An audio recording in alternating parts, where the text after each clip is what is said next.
Madame, Monsieur, bonsoir et merci de nous rejoindre sur la première. Voici les titres de votre journal. Stupéfiants, délinquance routière, non-port du masque. Les forces de police ont procédé à une opération coup de poing aujourd'hui aux abords des collèges et lycées de Papeete. Les autotests anti-Covid coûtent très cher, 147 millions de francs, c'est le budget dépensé déjà par le pays et ce n'est pas fini, on vous en parle dans un instant.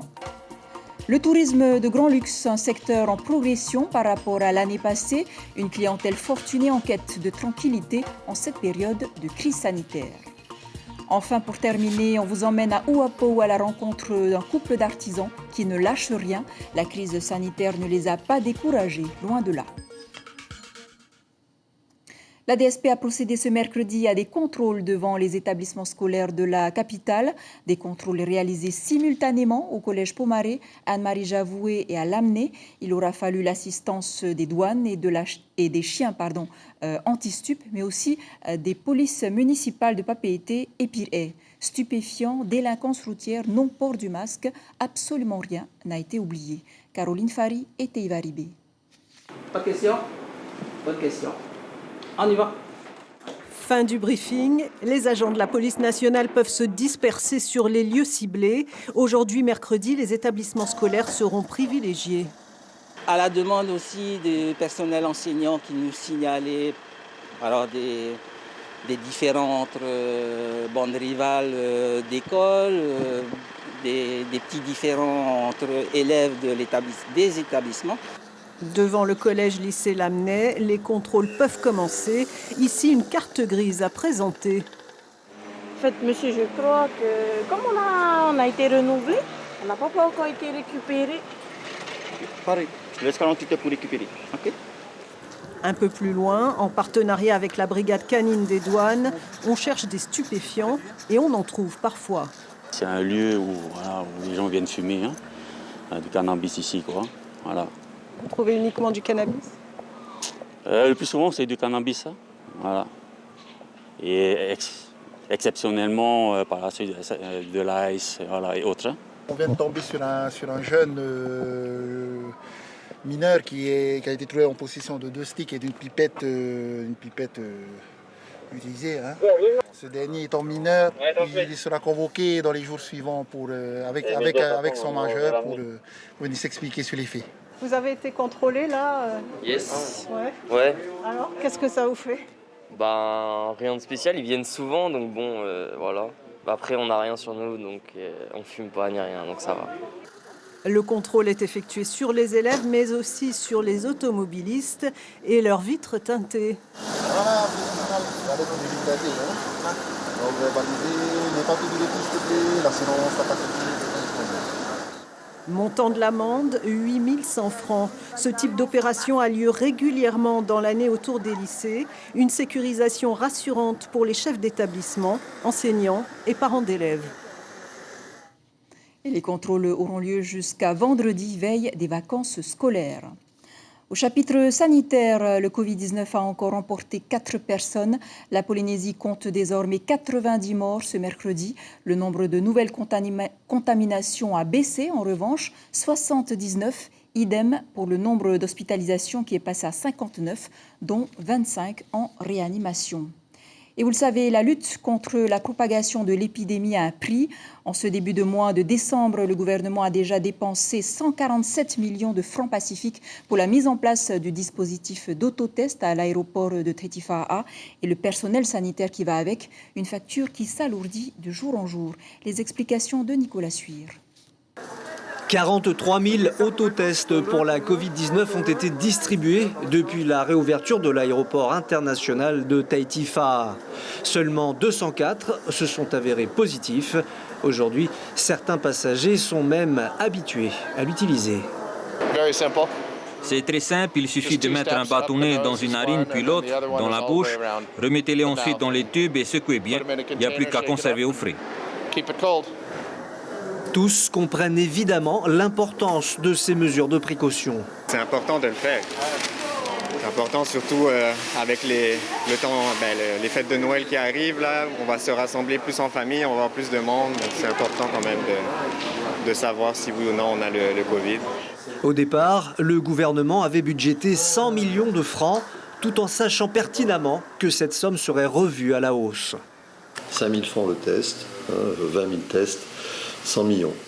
Et puis, au fur et à mesure de l'opération, il y a bien sûr le coût des tests nouveaux à faire, et il y a le coût des prestataires, des éventuels prestataires qui interviennent, notamment quand il s'agit de ramener les tests à Tahiti pour ceux qui ont été faits dans les îles. Donc, en tout, à l'heure actuelle, en début décembre, nous avions 147 millions de dépenses.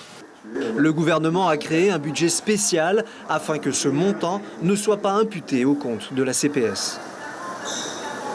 Et l'impact de la crise du coronavirus sur l'économie touristique est inédit. Selon Tahiti Tourisme, la fréquentation touristique de la Polynésie s'effondre de 80%. Au total, la Polynésie aura accueilli un peu plus de 57 000 touristes depuis le début de l'année, contre 177 500 il y a un an. Mais c'est sans compter les croisiéristes et le tourisme grand luxe. Un secteur épargné et même en progression. Il y aurait eu plus de yachts et de jets privés que l'année passée. Brigitte Olivier et Marcel Bonneau. Dans la zone nord de l'aéroport, il continue de se poser, déversant sur le tarmac des voyageurs très riches. Et leur trafic n'a pas baissé, au contraire, 160 atterrissages prévus en 2020 contre 155 en 2019. Oui, à la fin de l'année 2020, on devrait avoir accueilli un peu plus d'avions d'affaires qu'en 2019. Et notamment depuis la reprise de juillet, on a tous les mois un trafic supérieur à celui de l'année dernière. Ce qui prouve que la destination reste attractive et que finalement, la Polynésie, c'est une destination préservée, privilégiée et tout le monde continue à venir. Les avions privés rapportent beaucoup moins d'argent à ADT que les gros porteurs, puisque les taxes sont appliquées suivant le tonnage des appareils. À titre d'exemple, un Dreamliner pèse 275 tonnes contre 43 en moyenne pour un jet privé. Mais ce qui compte pour les professionnels, c'est l'image véhiculée par les super riches. Ce sont des clients qui sont importants pour nous, qui sont importants pour la Polynésie, qui véhiculent une image de la Polynésie à travers le monde et qui sont un facteur d'attractivité de l'ensemble de la destination. Et même si en nombre de mouvements ou en nombre de revenus ou en revenus, ce n'est pas le plus important pour ADT, nous y faisons très très attention. Au port, même constatation, non seulement le trafic des super yachts n'a pas baissé, mais Tahiti Tourisme ambitionne de le développer. C'est une soixantaine de bateaux que l'on reçoit par an. Ça représente 1% de la flotte mondiale. On est à 5 000, 6 000 bateaux dans le monde. On a 1200 visiteurs par an aussi qui viennent pour cette niche. Ça peut paraître peu en nombre, mais en fait, en impact économique, le potentiel est évident. Un potentiel qui se chiffre quand un visiteur dépense en moyenne lors de son séjour la somme de 300 000 francs, un croisiériste de yacht en dépense 3 millions. Et ces voyageurs aux moyens immenses partent dorénavant à la découverte de tous les archipels dont ils apprécient la tranquillité. Ces visiteurs fortunés, dans ce contexte de Covid, ils fuient les masses en fait, les masses que l'on peut avoir dans des hubs super yachts en Méditerranée ou encore dans les Caraïbes. Donc ils sont vraiment à la recherche d'un endroit refuge, d'un endroit préservé, où ils se sentent protégés avec des protocoles sanitaires qui rassurent. Pour la plupart, ces voyageurs viennent des États-Unis, quelques-uns d'Europe et de plus en plus souvent de la Russie. Également dans l'actualité, l'opération Prendre un enfant par la main à la veille de Noël, où quand les élèves du lycée Lamennais donnent de leur temps pour les plus démunis, ils ont empaqueté des cadeaux pour les élèves de plusieurs établissements avant de leur distribuer. C'était le cas ce matin à l'école Sainte-Thérèse de Taunois. Vous imaginez la joie des enfants découvrant leur premier cadeau avant Noël. Des présents entièrement financés par des levées de fonds réalisées par les élèves de seconde. On écoute les enfants et Kahili Lenoir au micro de Kaline Liénard et Marcel Bonneau. Je vais ouvrir d'abord maintenant le tout petit cadeau. Oh, des mamans dedans! Des mamans dedans! Alors maintenant, est-ce que tu as été sage cette année? Oui, j'étais très sage. Tu as écouté ton papa et ta maman? Oui. Et est-ce que tu as bien travaillé à l'école? Oui, j'ai bien travaillé. J'étais sage cette année avec mon père, ma maman, tout le monde. Ce projet, ça fait longtemps qu'il existe. Du coup, maintenant, toutes les années, toutes les classes de seconde participent à ce projet caritatif. Du coup, c'est déjà prévu à l'avance. L'entraide dans cette période de fête se voit aussi dans les îles, direction Taha, où les mairies veulent avoir la plus belle déco de Noël, comme un Fa'aha. Sur place, pas d'entreprise de finition, mais des bénévoles. Ils sont plus d'une vingtaine à pied d'œuvre, une course contre la montre pour finir les travaux cette semaine. Le reportage de Pounoatouti. Sur l'île de Taha, plusieurs communes ont choisi de rénover leur mairie. C'est le cas pour la maison communale de Fa'aha. Munis de leur rouleau, les 2 CAE et les 20 bénévoles sont sur le pont depuis 8 heures. Objectif, rénover la mairie avant la fin du mois. De bouche à oreille, j'avais entendu justement que la rénovation de la mairie allait se faire. Donc je me suis portée volontaire en tant que bénévole, bien sûr, d'apporter mon aide. Effectivement, on est en train de rénover notre mairie. On va surtout changer la couleur de la peinture. Elle était verte avant, jaune ensuite. Aujourd'hui, elle est toute blanche. Les travaux ont débuté le 1er décembre par du nettoyage, puis du ponçage et maintenant par de la déco d'intérieur. L'adjointe au maire a, elle aussi, retroussé ses manches. On rénove toute la mairie de Fa'aha, puisque les fêtes de Noël approchent, et on voudrait aussi que la cour de la mairie soit bien décorée. Nous avons décidé de rénover la mairie de Fa'aha pour apporter un peu de couleur et de la joie à la population en cette période de fête. Et je tiens à remercier toutes les bonnes volontés pour les travaux effectués. D'ici la fin de la semaine, tout sera terminé. Ne restera plus que la décoration de Noël à mettre en place. Et si on parlait écologie, avec une filière intéressante qui se développe au Centre pour jeunes adolescents de Papeete, la valorisation de 1000 tonnes de déchets de poissons qui habituellement finissent dans le lagon. Se trouvant à proximité du port de pêche, eh bien le CJA a eu l'idée de faire appel au savoir-faire de Thomas Moutam, le Tavana de Taputapuatea, précurseur en la matière. Objectif, récupérer les restes de poissons pour fabriquer un fertilisant que les élèves pourraient ensuite commercialiser. Et Farah Lanteres nous en dit un peu plus au micro de Teivaridi. L'efficacité de production, elle est, je dirais, flagrante aux yeux. Et au niveau de, on se donne 1 mois à 6 semaines pour avoir des tomates, une belle salade. Et elle est très verte. En plus, avec cette mélasse aujourd'hui, on a un produit vraiment bio et bien vert, vraiment beau à voir. Et ça ne fait que ça peut être que meilleur dans l'assiette de la cantine du CJA de Papeete, de chaque ado du CJA de Papeete. Un fertilisant qui pourrait intéresser beaucoup de familles qui ont commencé leur propre potager. Et le pillage des poissons des eaux polynésiennes par les pêcheurs étrangers continue. Sachant qu'ils ne peuvent pas entrer dans les eaux polynésiennes, ils laissent dériver des DCP.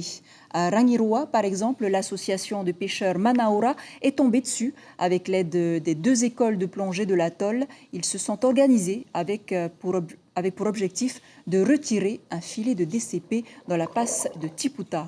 Une opération délicate et minutée. Selon les pêcheurs de l'atoll, les DCP portant un GPS signifierait que les navires de pêcheurs ne sont pas loin de la zone économique exclusive. Écoutez plutôt les précisions. J'étais avec Martine en binôme. Je faisais la sécurité pour Martine qui a été attachée en fait un parachute de relevage. Et moi j'ai coupé toute la corde qui était prise en fait enchevêtrée dans les coraux. Donc voilà, on espère que ça ne se reproduise pas et surtout ça a pas mal abîmé des coraux. Donc voilà. Malheureusement, comme on le sait, et c'est un grand problème actuellement, c'est qu'il y a des DCP dérivants qui sont mis à l'eau à l'extérieur de la zone économique exclusive, qui sont bien équipés en système d'alimentation solaire, de GPS, qui partent de l'extérieur de la ZEE, qui vont traverser notre zone économique et qui va ensuite être encerclé avec des filets et ramassé. Voilà ce qui peut être aussi un danger pour les plongeurs. Des images donc de Bélène Ferro. En sport, Henry Burns est de retour au Fénois. Après avoir passé quelques semaines à San Diego, notre combattant de MMA a eu l'opportunité de s'entraîner avec des champions tels qu'Israël Adesanya, Carlos Ulberg ou encore Brad Riddell, des pointures du jiu-jitsu brésilien bloquées aux États-Unis en raison du Covid-19. Une expérience inoubliable pour Henry Burns que je vous propose d'écouter au micro d'Ismaël Tahiata et Nicolas Suir. Très belle expérience, j'ai vu le haut niveau du jiu-jitsu brésilien et c'est enrichissant pour moi. J'ai fait beaucoup de connaissances, j'ai connu beaucoup de gens dans le milieu de l'UFC et du jiu-jitsu. Et aussi par la même occasion, j'ai eu l'occasion de surfer avec Kelly Slater. C'était un de mes highlights du séjour et je suis vraiment reconnaissant encore pour tout ce que j'ai appris, tout ce que j'ai vu. Voilà, avant de nous quitter cette information, pour clore ce journal, comme promis, nous avons rendez-vous à Ouapo avec Wildorf et Marilyn, tous deux artisans. Ils se complètent aussi bien dans la sphère personnelle que professionnelle. Privés des expositions traditionnelles en raison de la crise sanitaire, ils n'ont pas baissé les bras. C'est une rencontre signée Lionel Tehamwana. Nous sommes à Hakahao avec Tetua, une artisane originaire de Fatouiva et spécialisée dans la confection de tapa. Un savoir qui lui a été transmis très jeune. À l'âge de 14 ans, ma marraine, c'était une des professionnelles de Fatouiva qui s'appelle Mariva Gilmore. Et c'est à travers d'elle que le tapa m'a inspiré et depuis là, j'ai fait le tapa. Le tapa, il y a 3 sortes d'écorce. Tu as le bagnon, tu as le mûri qui est le blanc, et le beige, c'est l'arbre à pain. Une passion qu'elle partage avec son mari Wildorf, lui aussi artisan sculpteur sur bois. Ça nous fait 20 ans dans l'artisanat. Et chacun fait son activité. Et on écoule nos produits sur Tahiti, sur les 2 salons des marquises à Tahiti. Et justement ici aussi à Ouapo, dans le centre artisanal communal de l'île. Leur activité a été fortement impactée par la crise du Covid-19. Il y a notamment eu plusieurs annulations d'expositions sur Tahiti. Wildorf et sa femme ont dû trouver d'autres moyens pour écouler leur production. Il ne faut pas non plus aussi rester sur Ouapo, il faut aussi faire des... mettre sur Facebook. C'est difficile cette année, mais en tout cas, heureusement, il y a le bateau Aranui qui, avec les pensions de l'île, on suit. Aujourd'hui, ils espèrent simplement que l'année 2021 sera meilleure, avec la reprise des expositions sur propriété.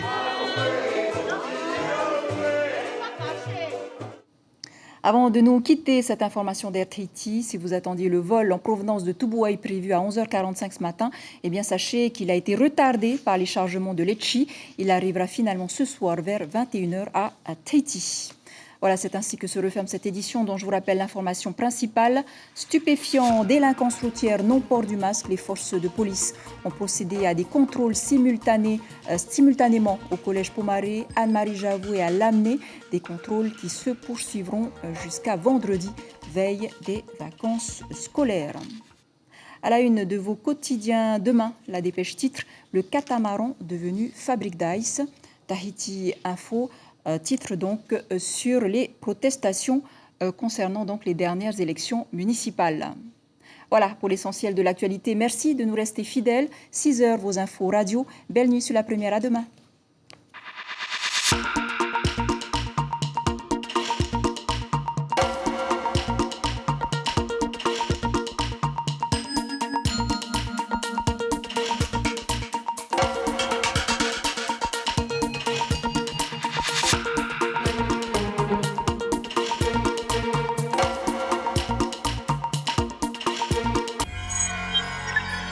Retrouvez ce programme en replay sur notre site internet